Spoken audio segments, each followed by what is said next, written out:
Assalamualaikum warahmatullahi wabarakatuh. Perkenalkan kami dari kelompok 3A. Di sini kami akan mempresentasikan hasil praktikum Pancasila dengan tema dinamika kehidupan beragama dalam masyarakat.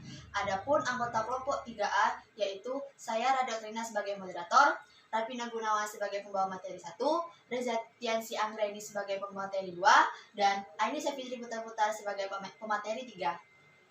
Keragaman budaya, tradisi, dan agama adalah suatu keniscayaan hidup.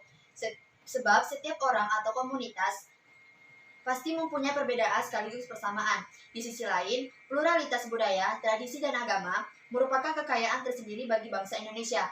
Namun, jika kondisi seperti itu tidak dipahami dengan sikap toleran dan saling menghormati, maka pluralitas budaya, agama, atau tradisi cenderung akan memunculkan konflik, bahkan kekerasan. Baik, materi ini akan diajukan oleh Saudari Rapina Gunawan. Kepada Saudari Rapina Gunawan kami persilahkan. Terima kasih saya ucapkan kepada moderator presentasi saya ambil alih. Yang pertama, pendahuluan. Latar belakang, Indonesia adalah salah satu negara terbesar di dunia dengan jumlah penduduk sekitar 200. Bagaimana sih? Terima kasih saya ucapkan kepada moderator presentasi saya ambil alih. Yang pertama, pendahuluan. Latar belakang Indonesia adalah salah satu negara terbesar di dunia dengan jumlah penduduk sekitar 265 juta jiwa. Negara kita juga adalah salah satu negara yang paling majemuk di dunia. Kemajemukan itu bisa dilihat dari segi komposisi etnis, agama, bahasa, dan lainnya. Keberagaman budaya dan agama tersebut sangat mempengaruhi individual atau seseorang dalam melakukan komunikasi manakala berinteraksi dengan orang lain yang juga mengusung budaya dan keyakinan agama yang dianutnya. Agama pada dasarnya memiliki peranan yang sangat penting bagi kehidupan manusia. Penyelesaian konflik berlatar belakang agama di Indonesia seringkali diselesaikan dengan menggunakan pendekatan hakikat atau kekuatan. Di antara semua pendekatan yang paling berpotensi menguntungkan semua pihak namun jarang dilakukan adalah pendekatan berbasis kepentingan. Mengenai istilah dinamika kehidupan beragama, artinya sebagaimana dibahas mengenai hak-hak dasar setiap orang beragama yang harus dipenuhi. Nah, lebih jelasnya, kerukunan beragama adalah kondisi di mana semua orang bisa menjalankan haknya dan hidup bersama-sama dengan menghindari dan minimalisirkan berbagai konflik-konflik yang tentunya memungkinkan untuk terjadi dalam kehidupan beragama yang nantinya akan menjadi pemecah bangsa apabila penyelesaian konflik berlatar belakang agama di Indonesia seringkali diselesaikan dengan menggunakan pendekatan hakikat atau kekuatan. Di antara semua pendekatan yang paling berpotensi menguntungkan semua pihak namun jarang dilakukan adalah pendekatan berbasis kepentingan. Baik, terima kasih. Saya kembali kepada moderator. Terima kasih kepada Saudari Rapina Gunawan yang telah membacakan materi 1.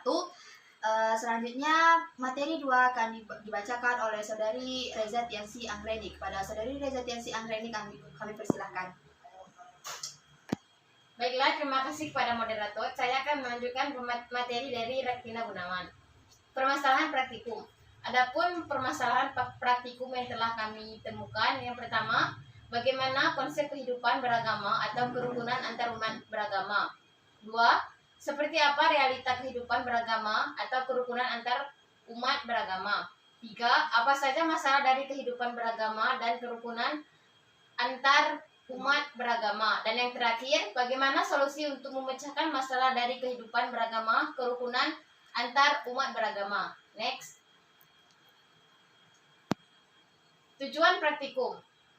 Tujuan kami melakukan praktikum ini adalah untuk mengetahui konsep kehidupan beragama atau kerukunan antar umat beragama, mengetahui realita dari kehidupan beragama, kerukunan antar umat beragama, dan mengetahui masalah yang ada dalam kehidupan beragama, kerukunan antar umat beragama, dan yang terakhir mengetahui solusi yang digunakan dalam memecahkan masalah kehidupan beragama atau kerukunan antar umat beragama. Baiklah, saya kembalikan kepada moderator. Terima kasih.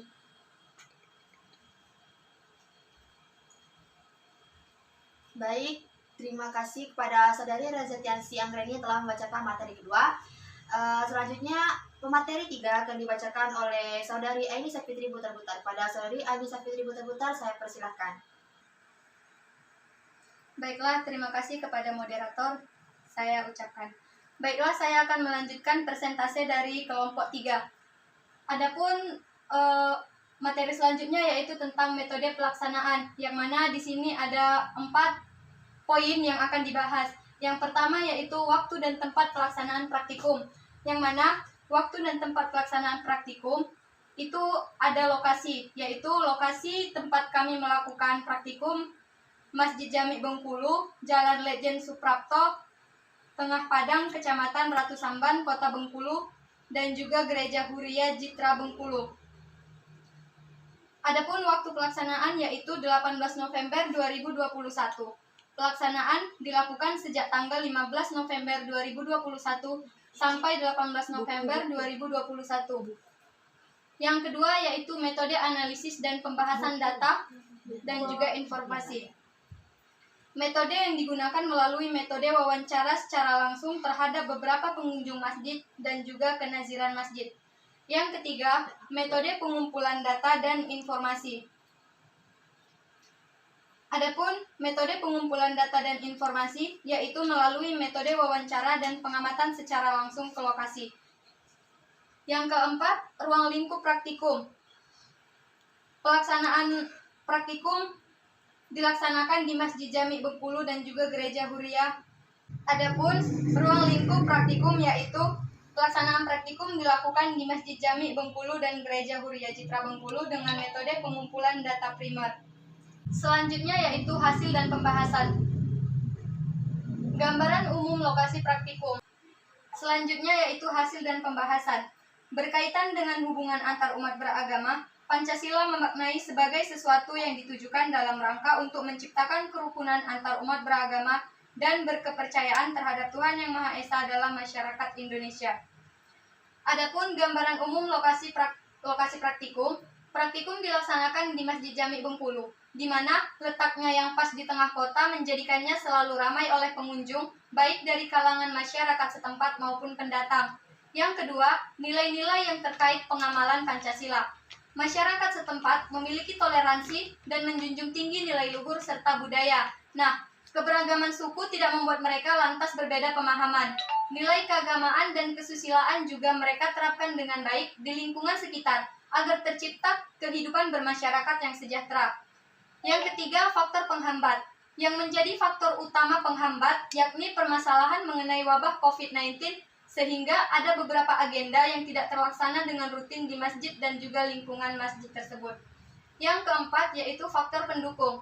Di masjid disediakan berbagai fasilitas yang sangat memadai, kenaziran masjid yang ramah tamah, kebersihan lingkungan terjaga dan tertata dengan sangat baik.